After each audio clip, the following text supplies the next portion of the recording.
محرم الحرام میں اہل تشیع کی جانب سے ماتم، جھولے، تابوت اور اس طرح کے جو افعال کیے جاتے ہیں، کیا یہ شرعی طور پہ درست ہیں؟ کوئی شریعت سے اس کا تعلق نہیں، سب کی سب بدعت ہیں. دین کے اندر ایگزیجریشن کی گئی ہے اور اس سے بھی آگے بڑھ چکے ہیں. اب تو زنجیر زنی اور چھریاں مارنے تک بات آ چکی ہے. حالانکہ بکواس بند کر کتیا، حرام دیا، خنزیرہ، لانتیا، دلیا، بغیرتا، جانمن حرام دیا. اصل مسلمان تو شیعہ ہیں جو محرم الحرام میں جناب غم حسین بھی مناتے ہیں، عزاداری بھی کرتے ہیں، ماتم بھی مناتے ہیں، کالا سوٹ بھی، کالا لباس بھی پہنتے ہیں اور اس کے ساتھ ساتھ سبیلیں بھی چلاتے ہیں. تو دوستو، ناظرین کرام، آج ہم مکمل ڈیٹیل جاننے والے ہیں جو شیعہ حضرات ماتم کرتے ہیں، پیٹتے ہیں، عزاداری کرتے ہیں، سبیلیں چلاتے ہیں، کالا لباس پہنتے ہیں. جناب مکمل ڈیٹیل کے ساتھ آپ کو دلائل پر دلائل کے ساتھ جناب آپ کو ویڈیو سنانے والا ہوں کہ یہ تمام تر چیزیں جائز ہیں یا ناجائز ہیں. جو ماتم کرتے ہیں جناب وہ جائز ہے یا ناجائز ہے. اسی طرح جو شیعہ حضرات جتنی بھی جناب وہ اپنی رسومات کرتے ہیں، کیا یہ جائز ہیں یا نہیں جائز.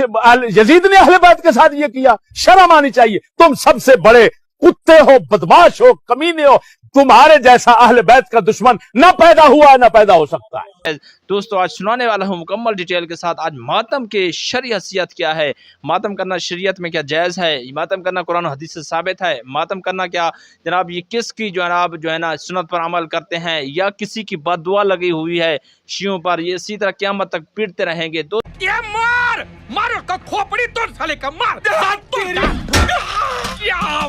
دوستو ساری ڈیٹیل جناب آپ کو سنانے والا ہوں، لیکن ایک جناب گزارش ہے، اس ویڈیو کو اینڈ تک دیکھنا ہے کیونکہ یہ ویڈیو جناب پر مدلل اور مکمل طریقے کے ساتھ آپ کو دکھانے والا. محرم الحرام کا بابرکت مہینہ تو چل رہا ہے. آئیے جناب چلتے ہیں ایک مذہبی سکالر جس کا نام انجینئر محمد علی مرزا ہے، بڑی ہی ڈیٹیل کے ساتھ اس ویڈیو میں سمجھا رہے ہیں کہ ماتم کی شرعی حیثیت کیا ہے، ماتم کیوں کرتے ہیں شیعہ، ماتم کو کس جناب شیعوں کو کس کی بد دعا لگی ہوئی ہے اور کیا ماتم ہوتا ہے. جناب مکمل ڈیٹیل کے ساتھ وہ بتا رہے ہیں. آئیے جناب چلتے ہیں انجینئر محمد علی مرزا کی والی ویڈیو.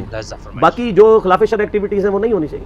میں تو ان چیزوں کو کنڈیم کرتا ہوں. پروگرام کروائیں، مجالس کروائیں، اس میں اہل بیت کا ذکر کریں، بالکل اجتہاداً یہ ٹھیک ہے. ربیع الاول شریف میں نبی الاسلام کا مبارک ذکر کریں، بالکل ٹھیک ہے. میں نے بتایا سب کے سب کر رہے ہیں. اب بڑا دکھ ہوتا ہے. اب یہ پچھلے دنوں آپ دیکھیں، پرسوں جمعہ تھا 6 محرم کا. اب 6 محرم کے جمعے میں بجائے فضائل اہل بیت بیان کرنے کے آپ اور طرف لگ پڑے میں، خصوصاً اہل حدیث کی آپ ممبروں سے دیکھیں گے تو وہ شیعہ کے خلاف تقریریں کر رہے ہوں گے اور محرم کے چاروں جمعے اسی پہ گزار دیں گے. تو پھر اہل بیت کا ذکر کب آئے گا؟ اس کے اوپر کیوں نہیں ٹائم لگاتے؟ آپ کریں، اپنی بڑھاس نکالیں. اگر شیعہ کو حق ہے تو آپ کو بھی حاصل ہے، کریں آپ ضرور. لیکن اہل بیت کو اگر آپ آن کرتے ہیں تو ان کا بھی ذکر خیر کر لیں. ٹوٹل آپ کے اسی اوپر لگا ہوا ہے. اور جناب آپ عظمت صحابہ، اور عظمت صحابہ سے مراد خلفائے راشدین نہیں ہوتے، وہ 2-3 بندے ہی ہیں جن کی عظمت کی ان کو فکر پڑی ہوئی ہے، ٹھیک ہے، جن کی عظمت بخاری اور مسلم میں بڑے اچھے طریقے سے بیان ہوئی ہے. وہ میرا واقعہ کربلا والا ریسرچ پیپر پڑھ لیں. زیادہ میں زبان درازی نہیں کرتا. میرا یوٹیوب پہ ایک کلپ ہے، لاکھوں لوگوں نے دیکھا ہے، ریپلائی ٹو مولانا الیاس قادری اور حضرت معاویہ رضی اللہ تعالیٰ عنہ. اس میں مارو ہم کو زندہ مت چھوڑو سالو. ہم کوئی مندر کا گھنٹا ہے کہ کوئی بھی آ کے بتا جاتا ہے. میں نے وہ ساری عظمتیں کھول کے بیان کی ہیں، وہ آپ دیکھ لیجیے گا، بخاری مسلم کی روشنی میں، اصول الکافی کی روشنی میں نہیں. ٹھیک ہو گیا. اگلا سوال یہ ہے کہ محرم الحرام میں اہل تشیع کی جانب سے ماتم، جھولے، تابوت اور اس طرح کے جو افعال کیے جاتے ہیں، کیا یہ شرعی طور پہ درست ہیں؟ کوئی شریعت سے اس کا تعلق نہیں، سب کی سب بدعت ہیں. دین کے اندر ایگزیجریشن کی گئی ہے اور اس سے بھی آگے بڑھ چکے ہیں. اب تو زنجیر زنی اور چھریاں مارنے تک بات آ چکی ہے. حالانکہ مفتی اعظم جو ہیں ایران کے خامنائی صاحب، ان کا فتویٰ ہے کہ یہ حرام ہے چھری مارنا اپنے آپ کو. لیکن آپ کو پتہ ہے انڈیا، پاکستان، بنگلہ دیش میں جو شیعہ، یہ تو شیعہ ہے ہی نہیں ہے. بکواس بند کر کتیا، حرام دیا، خنزیرہ، لانتیا، دلیا، بغیرتا، جانمن حرام دیا، پیور حرام دیا. یہ تو ذاکرین کے فالورز ہیں، کوئی علمی شغف ان کا ہے نہیں ہے. انہوں نے رسومات کا نام جو ہے وہ اہل بیت اور مکتب اہل بیت اپنے آپ کو کہہ رہے ہیں. مولانا اسحاق صاحب رحمہ اللہ تعالیٰ، جن کی بڑی ایکسپرٹیز تھی اس فیلڈ میں، انہوں نے باقاعدہ شیعہ کی فقہ کی کتابوں سے بتایا کہ ماتم کرنا حرام ہے. وہ آج کے علماء کی لکھی نہیں، پرانی ہے. یہ بدعت ہیں جو انہوں نے داخل کی ہیں، جیسا کہ کئی بدعت اہل سنت کے ہاں بھی داخل ہو گئی. یکم محرم کا جلوس بھی تو بدعت ہے نا.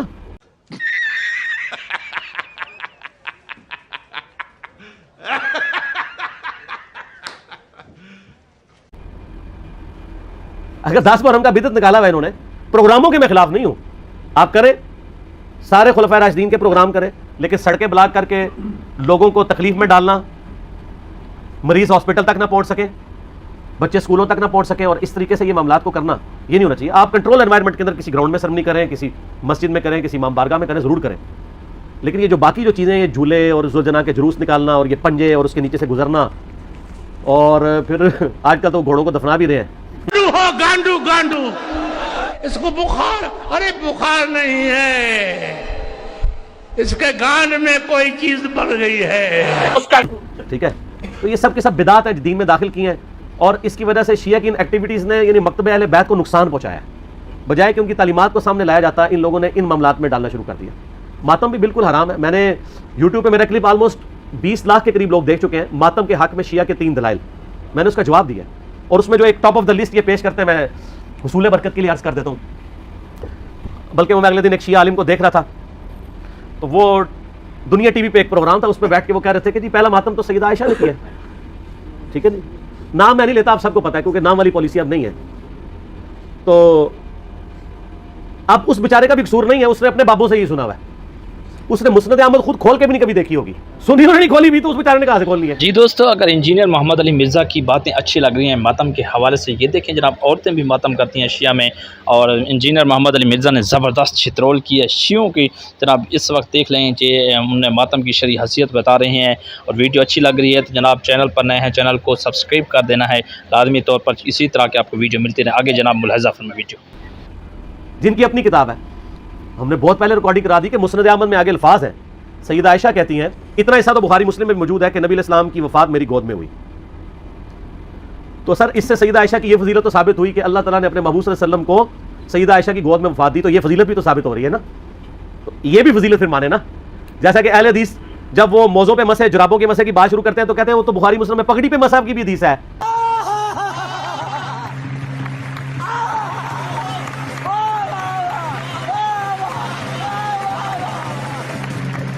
تو ہم کہتے ہیں صرف پگڑی کا مسئلہ نہیں، پگڑی بھی تو ثابت ہو رہی ہے نا. لال رومال لاؤ تو پگڑی پاؤ. تو شیعہ جب کہتے ہیں کہ سیدہ عائشہ کی گود میں نبی علیہ السلام کی وفات ہوئی تو سیدہ عائشہ کی تو فضیلت ثابت ہو رہی ہے. پھر وہ بخاری میں واقعہ بھی ہے مسواک والا. تو مسند احمد میں آگے الفاظ ہیں کہ سیدہ عائشہ کہتی ہیں جب نبی علیہ السلام کی وفات ہوئی تو میں نے آپ کا سر تکیے پہ رکھا اور باقی عورتوں کے ساتھ مل کے میں نے اپنے چہرے کو پیٹنا شروع کر دیا. وہ کہتے ہیں نہیں دیکھیں یہ ماتم کا آغاز تو وہیں سے ہوا ہے، لیکن اس کے آگے الفاظ ہیں کہ یہ میری کم عمری اور نہ سمجھی کا نتیجہ تھا.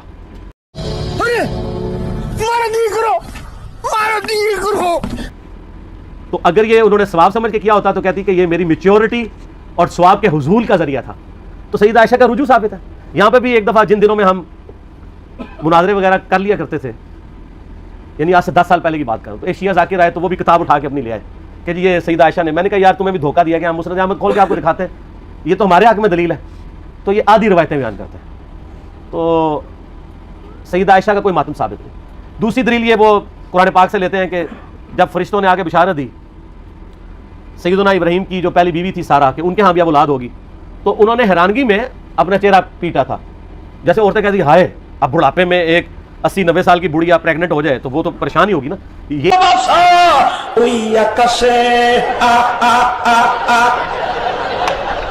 یہ انہوں نے یہ تو نہیں تھا کہ ہر سال وہ چہرہ پیٹنا شروع کر دیتی، ایک واقعہ تھا اور اسے ماتم کا ثبوت نکال دیتے. یعنی کوئی بات دیکھا کریں، اس طرح چیزوں کا ثبوت نہیں نکلتا.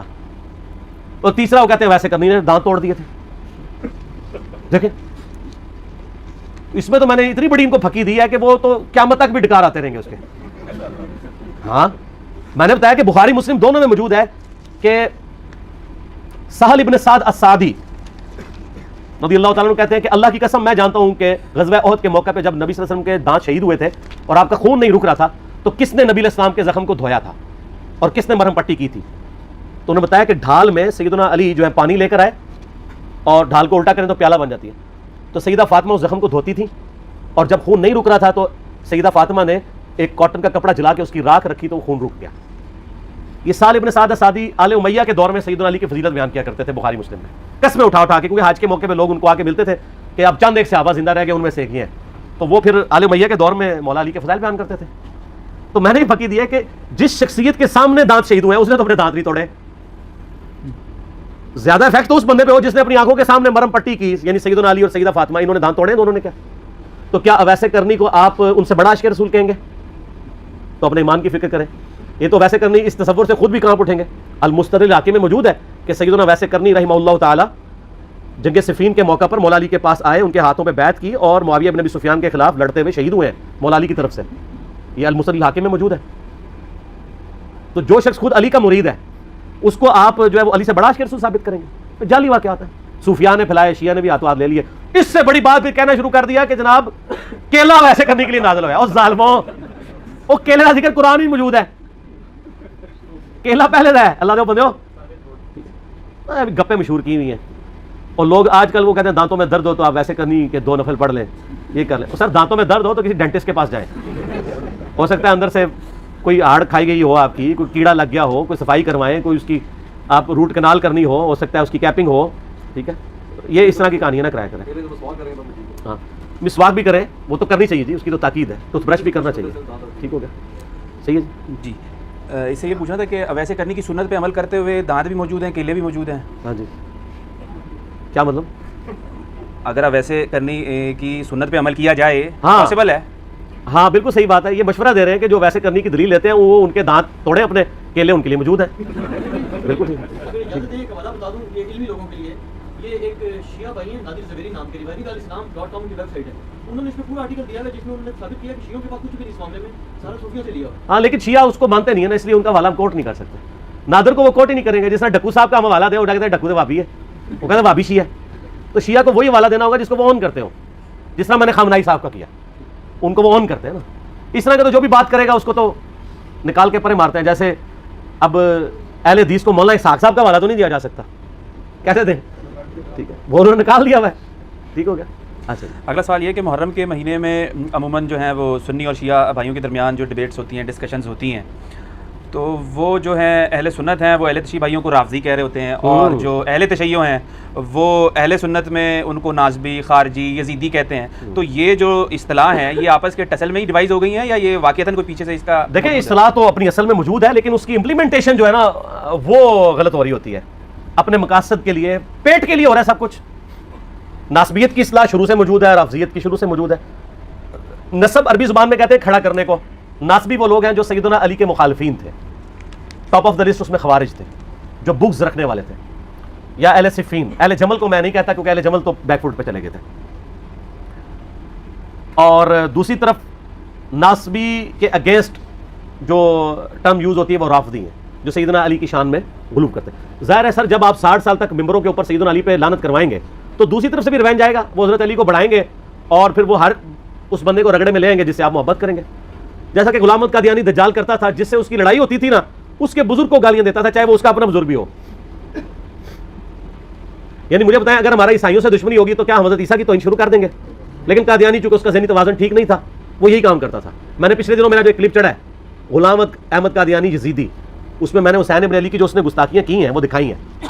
وہ یہی تو بتایا کہ وہ حسین علیہ السلام کی اس لیے توہین کرتا ہے کہ آپ کو پتا ہے کہ قادیانیت کے سب سے زیادہ افیکٹو جو مکتبہ فکر ہے نا مسلمانوں میں وہ شیعہ ہیں, کیونکہ اس نے مہدی ہونے کا بھی دعویٰ کیا تھا تو کئی شیعہ بھی ساتھ لگ گئے تھے.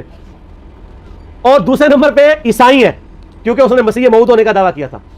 تو اس لیے وہ حضرت عیسیٰ کی بھی توہین کرتا ہے اور حضرت حسین کی بھی. کیوں؟ کاؤنٹر نیریٹو قادیانیت کے خلاف جب کھڑا ہوا ہے نا تو شیعہ نے اور عیسائیوں نے زیادہ مخالفت کی, کیونکہ ان کی پبلک جا رہی تھی. تو انہوں نے کہا اچھا اب ان مولویوں کو نیچا کرنے کا طریقہ ہے کہ حضرت حسین کو نعوذ باللہ وہ الفاظ استعمال کرو جو میں نے ویڈیو میں ریکارڈ کرا کے ایچ ڈی کیمرے میں دکھا دیے ہیں. بس عقل مندوں کے لیے صرف دکھانا ہی ہوتا ہے, بس ایک دفعہ دیکھ لیا, آپ خود فیصلہ کر لیں کانٹیکس کے ساتھ ہے. تو یہاں پہ بھی یہی ہوتا ہے کہ وہ نام رکھے میں. اس کی اثر وہ حدیث ہے جو فضائل صحابہ میں 2 اوپر تلے روایتیں ہیں کہ سیدنا علی سے موقوفاً روایت ہے کہ میری وجہ سے 2 فرقے گمراہ ہوں گے, ایک میری محبت میں غلوف کر کے اور ایک میری دشمنی میں, اور میری وجہ سے 2 فرقے دوزخ میں جائیں گے, ایک میری محبت میں غلوف کر کے ایک میری دشمنی میں. اس میں مرفوع حدیث بھی ہیں سنن طبرانی میں, لیکن وہ ضعیف ہے. لیکن یہ موقوفاً روایتیں صحیح ہیں اور ظاہر نبی اسلام کے بتانے پہ ہی معمول ہے. تو سیدنا علی کی محبت میں غلوف کرنے والے رافضی اور ان سے دشمنی میں غلوف کرنے والے ناصبی. یہ حقیقت ہے کہ ناصبیوں کی اکثریت اہل سنت میں ہے اور رافضیوں کی اکثریت اہل تشیع میں ہے. یہ تو آؤٹ آف کوسچن ہے, اس میں کوئی شک نہیں ہے. باقی ایک خالی نام رکھنے کے لیے آپ کسی کو کہہ دیں, نجدی کہہ دیں, وہابی کہہ دیں, بدعتی کہہ دیں, ٹھیک ہے جی, بد مذہب کہہ دیں, رافضی کہہ دیں, ناسبی کہہ دیں, یزیدی, وہ ایک علیحدہ بات ہے. لیکن حقیقت یہ ہے کہ جہاں پہ موجود ہے ان کو اپنی اصلاح کرنی چاہیے. سنیوں کا کام ہے کہ ایک ٹکٹ میں 2 مزے نہ کریں, اپنے اندر جو ناسبی ہیں ان کو جوتے مار کے باہر نکالیں, اعلان برات کریں. ہمارے جیلوں میں بہت بڑا ناسبی تھا فیض عالم صدیقی, قتل ہو گیا تھا, 80s کی بات ہے. آج تک اہل حدیث اس کو ڈس آن بھی کرتے ہیں, اس کے مضامین بھی چھاپتے ہیں, اور وہ مضامین بھی وہ جو اہل بیت کے خلاف لکھے ہوئے ہیں. تو ایک ٹکٹ میں دو مزے تو نہیں ہوتے. دوسری طرف شیعہ ہیں اور ان کے اندر جو رافضی خبیث گھسے ہوئے ہیں جو کہ شیخین کے اوپر تبرہ کرتے ہیں, روڈ لینگویج استعمال کرتے ہیں, وہ ان کو اس طریقے سے کنڈیم کرنے کے لیے بھی تیار نہیں ہوتے ہیں. ایک ٹکٹ میں دو مزے کر رہے ہوتے ہیں. اب تھوڑی چینج آئی ہے, لوگ کرنا شروع ہیں, لیکن یہ دراڑیں اسی وقت فیل ہوں گی جب شیعہ رافضیوں کی صفائی کریں اپنی صفوں سے اور سنی ناسبیوں کی صفائی کریں. صرف کہہ لینے سے کافی نہیں ہے کام کہ نہیں جی ہمارا تو کام تھا, ہم نے بس کہہ دیا. ان کو فرنٹ سے لیڈ کر کے روکیں. اس کی میں آپ کو مثال دیتا ہوں. 2006 کی بات ہے آلموسٹ. میں ایک دفعہ گولڈے گیا, اس وقت میں بھی بریلوی تھا, لیکن میں کئی چیزوں کے خلاف تھا. شروع سے ہی تھوڑا بہت ذہن کھلنا شروع ہو گیا تھا. تو وہاں کے جو مفتی تھے, میں نے اسے کہا کہ یہ یہاں پہ عورتیں آ کے بے پردہ عورتیں یہاں مزارات پہ آ رہی ہیں, ان کو آپ منع کیا کریں. ان کا جی ہم نے وہاں بورڈ لکھ کے لگا دیا ہے نا, اور کیا کریں. بورڈ لکھ کے لگایا ہوا گاؤں کی عورتوں کے لیے, ان کو پڑھنا بھی نہیں آتا. میں نے کہا صرف یہ کافی ہے, آپ ان کو روکیں بائی فورس, قبر تک پہنچے ہی نا, وہاں مت کھڑے کر دیں, اندر آنے ہی نہ دیں. لیکن وہ چاہتے بھی نہیں, اندر آئیں گے تو چندہ دے گی نا. غریب غریب عورتیں بوڑھی بوڑھی اپنے دوپٹے کھول کھول کے اس میں سے 5-5 روپے کے سکے بھی, وہ پیرے وہاں پیر بیٹھے ہوتے ہیں ان کو پکڑا رہی ہوتی ہیں, اور وہ بھی ایسے بے شرم پکڑ لیتے تھے, 5 روپے بھی واپس نہیں کرتے تھے. تو پھر میں نے ان کو اس وقت ایک پھکی دی. بریلویت کے زمانے میں بھی پھکی میں دیتا تھا. میں نے کہا جی مجھے بتائیں, اگر یہاں پہ کوئی بندہ آ کے آپ کے جو قبر میں دفن شدہ بزرگ ہیں ان کو گالیاں نکالنی شروع کر دے, تو پھر آپ ایک وہاں پلے بورڈ ہی لگائیں گے کہ بزرگوں کو گالیاں دینا منع ہے, یا روکیں گے؟ کہتا جی ایسی کی تیسی روکیں گے. تو میں نے کہا اس کا مطلب ہے کہ بزرگوں کی حمیت آپ کے دل میں شریعت محمدیہ صلی اللہ علیہ وآلہ وسلم سے بڑھ کر ہے. تو اس کا جواب اس مفتی کے پاس کوئی نہیں تھا, نہ کسی اور مفتی کے پاس ہوگا, اور یہ حقیقت ہے. ان کو اپنے باب عزیز ہے. اتخذوا احبارهم ورهبانهم اربابا من دون اللہ. انہوں نے اپنے بزرگوں اور دوگیوں کو. جی ناظرین کرام, جناب آپ نے یہ والی ویڈیو ملاحظہ فرمائی. انجینئر محمد علی مرزا نے مکمل ڈیٹیل کے ساتھ جناب یہ ویڈیو سمجھائی ہے, ماتم کی شرعی حیثیت کیا ہے اور شیعہ حضرات جناب یہ ماتم کیوں کرتے ہیں, وجہ کیا ہے, تفصیلات ڈیٹیل انہوں نے بتائی ہے. تو اسی طریقے سے ناظرین کرام جناب محرم الحرام کے بارے میں اسلامی معلومات, محرم الحرام کے بارے میں, واقعہ کربلا, محرم الحرام کے بارے میں مکمل ڈیٹیل جناب ہمارے چینل پر آتی رہتی ہیں. جناب چینل پر نئے ہیں, چینل کو لائک کریں, سبسکرائب کریں, شیئر کریں اور بیل آئیکن کو دبا دیں تاکہ اسی طرح کی آنے والی نوٹیفیکیشن آپ کو بر وقت ملتی رہے, اسی طرح کی اسلامی معلومات ملتی رہیں. اور جناب واقعہ کربلا کے بارے میں, محرم الحرام کی مکمل ڈیٹیل کے بارے میں اور خوبصورت بیان جناب تمام علماء کرام کی رائے اور جناب مکمل طور پر پر مدلل دلائل کے ساتھ اس چینل پر اپلوڈ کیے جاتے ہیں. ہمارے چینل پر نئے ہیں, چینل کو لائک کر دیں, سبسکرائب کر دیں, اسی طرح ہمارے ساتھ ساتھ رہیں کیونکہ محرم الحرام میں بہت ساری بدعات ہوتے ہیں, خرافات ہوتے ہیں اور ایسی چیزیں جناب محرم الحرام میں جو ہے نا مسلمانوں میں پائی جاتی ہیں جو کہ مسلمان جناب اس سے ناواقف ہیں. تو میں یہی آگاہی لے کر آیا ہوں تاکہ محرم الحرام کے دنوں میں زیادہ سے زیادہ لوگ دیکھیں اور جناب ان تمام تر چیزوں سے واقف ہوں جو کہ جناب بہت ساری خرافات اور بدعات میں پڑے ہوئے ہیں. دوستوں کیسی لگی ویڈیو, ہمارے چینل پر نئے ہیں, چینل کو لائک سبسکرائب کر دیں. اپنے میزبان محمد جنید کو دیجیے اجازت, پھر ملیں گے اچھی سی ویڈیو کے ساتھ. اللہ نے کے بعد.